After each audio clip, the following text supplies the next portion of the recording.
I just want to start off by saying, if you want an answer at the end, prepare to be disappointed. There just isn't one. I was an intern at Nickelodeon Studios for a year in 2005 for my degree in animation. It wasn't paid, of course, most internships aren't, but it did have some perks beyond education. To adults, it might not seem like a big one, but most kids at the time would go crazy over it. Now, since I worked directly with the editors and animators, I got to view the new episodes days before they aired. I'll get right to it without giving too many unnecessary details. They had very recently made the SpongeBob movie, and the entire staff was somewhat sapped of creativity, so it took them longer to start up the season. But the delay lasted longer for more upsetting reasons. There was a problem with the Series 4 premiere that set everyone and everything back for several months. Me and two other interns were in the editing room, along with the lead animators and sound editors for the final cut. We received the copy that was supposed to be Fear of a Krabby Patty, and gathered around the screen to watch. Now, given that this isn't the final yet, animators often put up a mock title card, sort of an inside joke for us, with phony, oftentimes lewd titles such as How Sex Doesn't Work instead of Rockabye Bivalve, when SpongeBob and Patrick adopt a sea scallop. Nothing particularly funny, but work-related chuckles. So when we saw the title card, Squidward's Suicide, we didn't think any more of it than a morbid joke. One of the interns did a small throat laugh at it. The happy-go-lucky music plays as normal. The story began with Squidward practicing his clarinet, hitting a few sour notes like normal. We hear SpongeBob laughing outside and Squidward stops, yelling at him to keep it down as he has a concert that night and needs to practice. SpongeBob says okay and goes to see Sandy with Patrick. The Bubbles splash screen comes up and we see the ending of Squidward's concert. This is when things began to seem off. While playing, a few frames repeat themselves, but the sound doesn't at all. At this point, sound is synced up with animation, so yes, that's not actually common. But when he stops playing, the sound finishes as if the skip never happened. There is slight murmuring in the crowd before they begin to boo him. Not normal cartoon booing that is common in the show, but you could very clearly hear malice in it. Squidward's in full frame and looks visibly afraid. The shot goes to the crowd with SpongeBob in center frame, and he too is booing. Very much unlike him. That isn't the oddest thing, though. What's odd is everyone has hyper-realistic eyes, very, very detailed. Clearly not shots of real people's eyes, but something a bit more real than CGI. The pupils were red. Some of us looked at each other, obviously confused, but since we weren't writers, we didn't question its appeal to children yet. The shot goes to Squidward sitting on the edge of his bed, looking very forlorn. The view out of his porthole window is of a night sky, so it isn't very long after the concert. The unsettling part is, at this point, there is no sound. Literally, no sound. Not even the feedback from the speakers in the room. It's as if the speakers were turned off, though their status shows them working perfectly. He just sat there, blinking, in this silence, for about 30 seconds. And then he started to sob softly. He put his tentacles over his eyes and cried quietly for a full minute more. All the while, a sound in the background very slowly growing from nothing to barely audible. It sounded like a slight breeze through a forest. The screen slowly begins to zoom in on his face. By slow, I mean it's only noticeable if you look at shots 10 seconds apart, side by side. His sobbing gets louder, more full of hurt and anger. The screen then twitches a bit, as if it twists in on itself for a split second, then back to normal. The wind through the trees sound gets slowly louder and more severe, as if a storm is brewing somewhere. The eerie part is this sound, and Squidward's sobbing sounded real, as if the sound wasn't coming from the speakers, but as if the speakers were holes. The sound was coming through the other side. As good as sound as the studio likes to have, they don't purchase the equipment to be that good to produce sound of that quality. Below the sound of the wind and sobbing, very faint, something sounded like laughing. It came at odd intervals and never lasted more than a second, so you had a hard time pinning it down.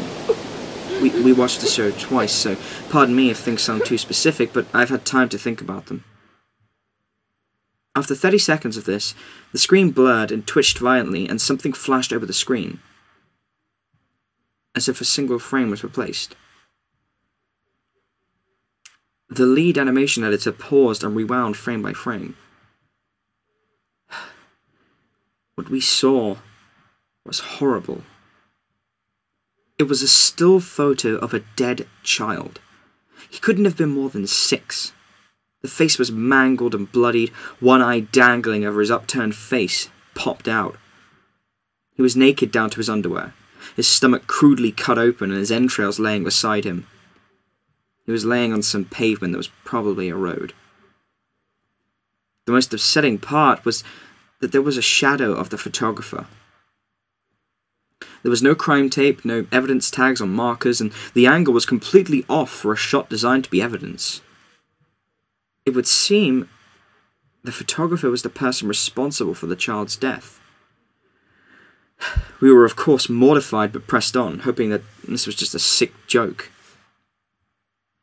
The screen flipped back to Squidward, still sobbing, louder than before, and half body in frame. There was now what appeared to be blood running down his face from his eyes. The blood was also done in a hyper-realistic style, looking as if you touched it and you'd get blood on your fingers. The wind sounded now as if it were that of a gale blowing through a forest. There were even snapping sounds of branches. The laughing, a deep baritone lasting at longer intervals and coming more frequently. After about 20 seconds, the screen again twisted and showed a single frame photo. The editor was reluctant to go back. I mean, we all were, but he knew he had to. This time, the photo was that of what appeared to be a little girl, no older than the first child. She was laying on her stomach, her Barrett's in a pool of blood next to her. Her left eye was too popped out and naked except for her underpants.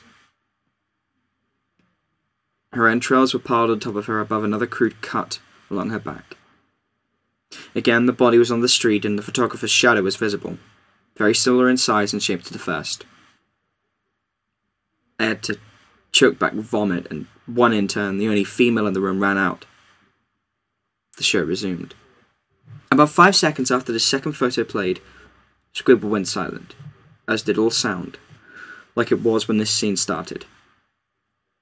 He put his tentacles down, and his eyes were now done in hyper-realism like the others were in the beginning of the episode.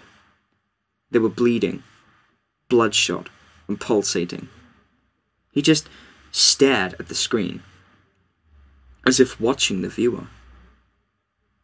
After about 10 seconds, he started sobbing again, this time not covering his eyes. The sound was piercing and loud. The most fear-inducing of all of his sobbing was mixed with screams. Tears and blood were dripping down his face at a heavy rate. The wind sound came back, and so did the deep-voiced laughing. And this time, the still photo lasted for a good 4 frames. The animator was able to stop it on the 4th and backed up. This time, the photo was of a boy about the same age, but this time the scene was different. The entrails were just being pulled out from a stomach wound by a large hand. The right eye popped and dangling, blood trickling down it. The animator proceeded. It was hard to believe, but the next one was different, but we couldn't tell what. He went on to the next, same thing. He went back to the first and played them quicker, and I lost it. I vomited all over the floor. The animating and sound editors gasping at the scene. The 5 frames were not as if they were 5 different photos. They were played out as if they were frames from a video. We saw the hand slowly lift out the guts. We saw the kid's eyes focus on it.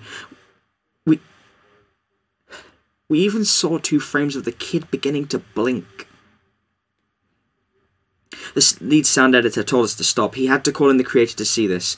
Mr. Hillenberg arrived within about 15 minutes. He was confused as to why he was called down there, so the editor just continued the episode. Once the few frames were shown, all screaming, all sound again stopped. Squidward was just staring at the viewer, full frame of the face, for about 3 seconds. The shot quickly panned out, and a deep voice said, "Do it!" And we see in Squidward's hands a shotgun. He immediately puts the gun in his mouth and pulls the trigger. Realistic blood and brain matter splatters on the wall behind him in his bed, and he flies back with the force. The last 5 seconds of this episode show his body on the bed, on his side, one eye dangling on what's left of his head above the floor, staring blankly at it. Then the episode ends. Mr. Hillenberg is obviously angry at this. He demanded to know what the hell was going on. Most people left the room at this point, so it was just a handful of us to watch it again. Viewing the episode twice only served to imprint the entirety of it in my mind and causes me horrible nightmares. I'm sorry, but I stayed. The only theory we could think of was the file was edited by someone in the chain from the drawing studio to here. The CTO was called in to analyze when it happened. The analysis of the file did show it was edited over by new material, however, the timestamp of it was a mere 24 seconds before we began viewing it. All equipment involved was examined for foreign software and hardware as well as glitches, as if the timestamp may have glitched and showed the wrong time, but everything checked out fine.